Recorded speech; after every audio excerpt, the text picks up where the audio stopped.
Nabo muri Kigali Gasabo natangiye kubona bamwe na bamwe mu Rwanda rwose ushobora kujya kuri map of pay ukabona nihe wagurira inkweto telefone. Nabonye mu mutipe umwe wo muri Kigali Gasabo ariko ni na benshi ufiteho shop ye y'amatelefone ndetse na nimero de telefone azishyiraho na email yiwe. Sindi umuvuga amazina ariko muraza kubibona muri ngira ngo muri screen shoot muri kugenda mubona muri video yacu. So ni ikintu cyo kwishimirwa rero kigaragaza ko pay abazifite twatangira kubona cyangwa se twatangira no kuzihahisha mu by'ukuri bimwe byo kwibaza ngo ese pay tuzazihahishiriza he bizagenda gute. Ubu ngira ngo byakemutse muri ritangazo nta gishya bazanyemo cya danje kwari ukutwibutsa ko PiFest shopping ikomeje ariko kandi irarangira ku itariki 21 ariyo festival iri buze kuba yarangiye. Mbibutse ubugara uburyo bwo guhahirana dukoresheje pay hakaba kwishyurana no guhahirana dukoresheje pay. So iriya domain.py za website zimwe ziri kugurwa muri Cyamunara zo zimaje gutumbagiza ibintu mu by'ukuri. Uku gutumbagiza ibintu mvuga nta kindi nuko byanga byakunda igihe cyari cyo cyose domaine ziri kugurwa abari kuzigura bari kuza gukenera pay ku exchange cyangwa se n'andi ariho hose. So icyo gihe rero ni ikintu kiri buze gukomeza gutuma agaciro ka pay kazamuka. So iki kintu cya domaine mu by'ukuri wa pioneer mwese ni ikintu cyo guha agaciro. Ni yabiso wanyu rero umunywanyi wa Nsorosa Mukondo wa Semembe mwuzukuru wa Ndoba umwe wavuze ko kuminuza k'umugore ari umugabo. Nagize amahirwe mvuka ivanjiri yaraje imvana ivati mu kanwa bityo mubibonye mukomeza kumva ibyo mvuga ndetse benshi na benshi byababyariye umumaro wa danje. So mbahaye ikaze rero mbahaye ikaze mu kiganiro cyacu cy'uyu munsi aho tugiye kureba iri tangazo kowatimu yashyize muri dashboard ya Pi Network application yacu. Itangazo ryagiye ku itariki 19 saa 1:47 z'umugoroba ubwo ari mu ijoro aho batangiye bavuga bati the PiFest shopping period is ongoing. Nukuvuga ngo cyagiye cyo guhahirana dukoresheje pay kirakomeje cyangwa se bikomeje kujya mbere. Join now before the event ends on Friday. Nukuvuga ngo barasaba ko abantu mwabyitabira bitararangira. Experience the first PiFest after open network with the full support external connectivity by shopping your local stores. Yes, and business that accept pay. Nukuvuga ngo hano bavuga bati n'ubwa mbere cyangwa se muryoherwe na PiFest after. Nukuvuga ngo niyo pay ya mbere niyo PiFest ya mbere ibayeho nyuma ya open network. So hakaba ariho icyo twita full support external connectivity. Iyo bavuze external connectivity nuko kugera ubu ngubu pay ariyo ituzanye no muri web free. Nukuvuga ngo igiye kuduhuza n'abandi bantu. Niba ufite shop hano yawe i Kigali ugiye gutangira ukorane n'abandi bantu bahandi batandukanye batari muri Kigali, aba pioneer bose mushobora guhura. So kandi izo business nanone zishobora kwemera payment ya pay. Ni ikintu kiza cyo kwishimira. Hano itangazo ryakomeje rivuga riti discover such local business through the map of pay app on the pay browser. Nukuvuga ngo hano bari kubabwira ngo shakisha cyangwa se shaka izo business zemera pay cyangwa se zifite ibicuruzwa byishyurwa mu buryo bwa pay uzishakire muri map of pay muri application ya pay browser. Ngira ngo abapioneer mwese mufite pay browser muri telefone zanyu. Hano niho tunyura rero tukajya muri ecosystem tugahita tubona map of pay, open map, tugahita tubona akantu ka verified ariko tugakomeza kuri open map tukagera muri map of pay. Ibi nabikozeho ikiganiro ariko ndagira ngo kuko ari byo bakomeje kutuzanira n'ubundi nanone tugomba gukomeza kubabwira amakuru uko agenda aboneka uko ariko kose tutitaye ngo bimeze bite.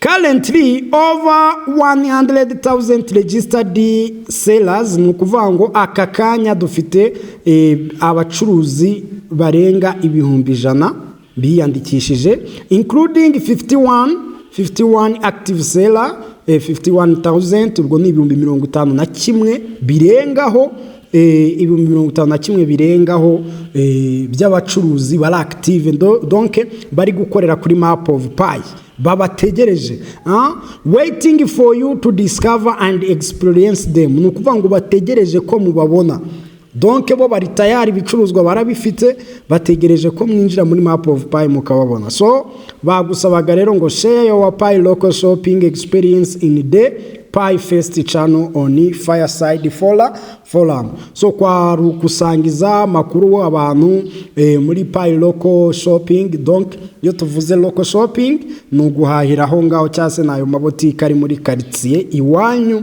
aho muherereye. So iri tangazo rero riri gutsindagira iki cyangwa riri kumarira iki abapioneers? Ni ukuvuga ngo nkwibutse ko aya matangazo yo bayazana baba bari kutwapodatinga, ni ukutubwira ese icyo dufite muri telefone zacu nka Pi network gifitiwe mumaro. Ese Pi kowatimu bo bari kubitekerezaho? Ngira ngo rero ibi bintu mu by'ukuri abantu mwemere neza ko nubwo mutahise mubona igiciro mu by'ukuri nkuko twari tubyiteze, twari turi navuga twe dufite amashyushyu kandi kubera ko atari ibintu byacu dutegura, nawe wakubwira ngo tegura ibirori uze kwakira abashyitsi ushobora gukererwaho amasaha ukavuga ntaba bashyitsi igihe ntikiragera se reka mbe ntinzemo gake mbanze ntegura utungutu abashyitsi batancisha mu ijisho. Wumve ko na Nicolas Kokarisi nyiri Pi network nawe hari ibyo agitetse avuga ngo abapioneer batazarinshishamo cyangwa se batazaruhira ubusa. So nsuhuza rero abatama bange bari i Burundi mu bihugu bitandukanye muri Kenya, abanyarwanda mwese nibutsa abatarakora subscribe gukora subscribe kuko nta handi urajya usanga ibiganiro byiza n'amakuru agezweho nkano kuri ya Biso TV show. Rero abamaze gukora subscribe muri abingenzi kandi muri inshuti zange ndabakunda cyane. Ariko nanone dukomeza kuri iyi kuri uyu mutipe nabonye muri map of pi muri Kigali umutipe nakunze kwinjira muri map of pi nkavana, ariko reka ndebe ko mu Rwanda koko harimo abantu bagiye bakora KYB cyangwa se bemera kuzakorana na Pi network tukajya tubishyura pi. Ariko mu by'ukuri ni inkuru nziza ishimishije kubona ko mu Rwanda dufitemo abantu bazajya bemera pi tukazibishyuramo bakaduha ibicuruzwa. Nkwibutsa ko bingibi turajya tumwishyura, urajya umuhamagara, bariho nimero de telefone umuhamagare, ibyo acuruzwa abibonye mugihe nyacyo n'ubundi tuzaba turi kumenya agaciro ka pi, kuko uzagura inkweto muri pi umenye ngo ese ni pi zinga indi bumwishyure. So ni inkuru nziza rero ku bapioneers. Ngiye nibwiraga ko tutazabibona hano mu Rwanda vuba aha, ariko buriya nicyo nababwiye kuva ibi biganiro twatangira kugenda tubakebura cyangwa se tubarabura. Ni ukuvuga ngo abantu benshi bakoresha Pi network mu buryo mwebwe mutazi. Bamwe na bamwe mukurikirana ya Biso TV show hari igihe utekereza ko ari wowe wenyine ufite pi. Utekereze ko ari wowe wenyine ufite pi, mu by'ukuri waba uri kwibeshya, kuko hari abandi abo ngabo mwegeranye hafi aho ukorera cyangwa se muturanye bafite pi kandi bazifite mu buryo bwa bucece kandi bubahiriza, banakurikirana amakuru yacu biturije. Ndetse mbabona aba papa bani bakuru cyane, aba mama bakuru cyane, ntabwo ibi ari iby'urubyiruko cyangwa iki, ahubwo ni iby'umuntu uwo ari we wese watangiye kumenya ko ikoranabuhanga byanga byakunda ari ryo riyoboye isi, ndetse rigiye kwiyobora kurushaho rikayigira umudugudu kuruta uko dusanzwe tubibona. So mbibutsa ko mbere twari dufite amatelefone, tuzi ko amatelefone ni ukwifotora, ni uguhamagara, nta kindi. Ariko right now umenya ko ufite telefone yawe ushobora gukorera ifaranga, ushobora kuva mu bukene, ushobora kwagura business zawe, ushobora donc gutera imbere kandi binyuze kuri telefone yawe, atari ukuyamagariraho gusa cyangwa kwifotora gusa. So rero twakomeje kureba kuri iyi domaine ziri kugurwa muri cyamunara cyangwa se Pi network yazanye. Uyu mushinga ni umushinga uremereye cyane, ni umushinga uremereye cyane ngewe natinye. Kandi niyo ukomeje kureba koko ku bantu basobanukiwe n'ibi bintu by'ama-cryptocurrency cyangwa se bya domaine, izi pi coin cyangwa se n'izindi coin z'uburyo butandukanye zagiye zishyiraho, ni ukuvuga ngo iyi domaine baragira ngo babanze bashake abasupplier bahagije. baragira ngo bashake ni bande bagomba naye makampani agomba kuba afite izi website. Nkuko nyine tunarabibabwiye niba twajyaga kuri Alibaba tukishura mu madolari mugashiramo iki tukishura tukagura ibicuruzwa online. So turagira ngo noneho tubone amakampani ari online ariko ari .py, Amazon.py, Samsung.py, Yabiso tvshow.py, ibya.com tukabyihorera. Ibyo ngibyo rero kuvuga ngo .py biraza gutuma na wa muturage utarigeze umininga amenya ko burya py ari ikindi kintu. Kandi nkubwiza ukuri, nyuma yuko product igicuruzwa cyangwa se izina runaka ry'ikintu rimenyekanye, aho ngaho n'iryo zina riba rigiye ryajya no kugirira agaciro. Nyuma yuko rero tugiye kubona ko n'abataramenya py bagiye kujya bajya kuri internet, ikintu cyose bagiye gusacinga bagahita babonaho .py. Iyi py arajya yishaka amakuru amenye ko ari py coin yamininzwe kuri telefone, amenye ko ifite agaciro. Najya guhaha adafite py arahita abona ko bamusaba kwishyura muri py. Icyo gihe nasabwa kwishyura muri py azajya gushaka bafite py bamutize. So aho ngaho niho hahandi rero nkuko mubizi aka kanya iyo ugiye kugura ikintu kandi ugasanga icyo kintu cyishyurwa mu madolari kandi ufite amanyarwanda, icyo gihe bigusaba kwishyura amanyarwanda ngo ubanze ubone amadolari. Nyuma rero aho ngaho ni usanga ngo idolari riragurishwayo riri guhenda ugereranyije. So aha naho rero umuntu arajya ajya kugura asange kwishyura ni muri py, bamubwire ngo kugira ngo ubone py uragenda utange wenda ama USDT cyangwa se amadolari runaka cyangwa amanyarwanda runaka kugira ngo uze kubasha kubona py. Aho ngaho rero niho tugiye kubona usability y'iyi py network, aho nyine abantu bagiye kujya bajya kwinjira mu masoko ya online. Bamara kugera mu masoko ya online bajya guhaha bahitamo uburyo bwo kwishyura bagasanga uburyo bwo kwishyura bwonyine buhari ni ubwa py. Akabona kandi kuba akeneye igicuruzwa akakibona ariko adafite uburyo bwo kwishyura, agasubira inyuma akajya gushaka nihe ndakura py. Ni kuma exchanges cyangwa se ni ku nshuti ze ziraza kumufasha zikamuhahira, bo akaba yabasha kuba yabavunjira mu yindi currency runaka. So aha rero bizagera igihe bitumbagire ku rwego natwe twagiye tumininga py, niba nta bundi bushobozi bundi buhari bushobora gutuma twihangana kugumana py cyangwa se kuzikoresha duhaha, cyangwa niba nta zindi service twacuruje cyangwa ibicuruzwa runaka twacuruje kugira ngo py dufite ziyongere, cyane ko nta kwizeza we mupiyone dukurikiranye ko uzakomeza kubona iyi py network uyimininga kuri rate uyibonaho. Ibi ni ibintu nkubwira ko igihe kizagera bigahinduka mu by'ukuri kubona py imwe bikagorana. So rero twibaze n'igihe nikigera wenda tukavuga duti umuntu ashobora kubona imodoka nziza yaguraga wenda nka miliyoni 30 na zingahe, ukabona wenda barakubwira ngo ni py 20. Ese ufite py zingahe ku buryo wagura imodoka zingahe? So rero nicyo nkubwira ko py zizabura kuko uzazikoresha zigende, niba utazaba ufite ikindi gikorwa wakora kugira ngo nawe wishyurwe muri py kugira ngo py zisirikire zikuva ariko zongere zigaruke ku rundi ruhande. So rero ibingibi nibyo mpora mbabwira ko py zanyu ari umutungo wa danger, kandi tubyemere neza ko n'izindi cryptocurrency nka Bitcoin igeze ku rwego rwo hejuru nazo zatangiye ziri hasi.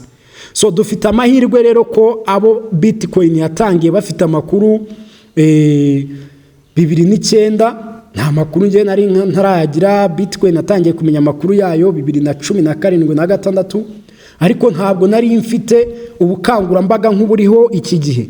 Iyo nza kuba nari mfite abantu babinganirijeho nk'uko natwe tuzano tukabaganiriza kuri py network, bakabinganirizaho nkabyumva nk'uko namwe muri kumva py network aka kanya, bamwe mukayimayininga mubyemera cyangwa mutabyemera ariko mukayimayininga.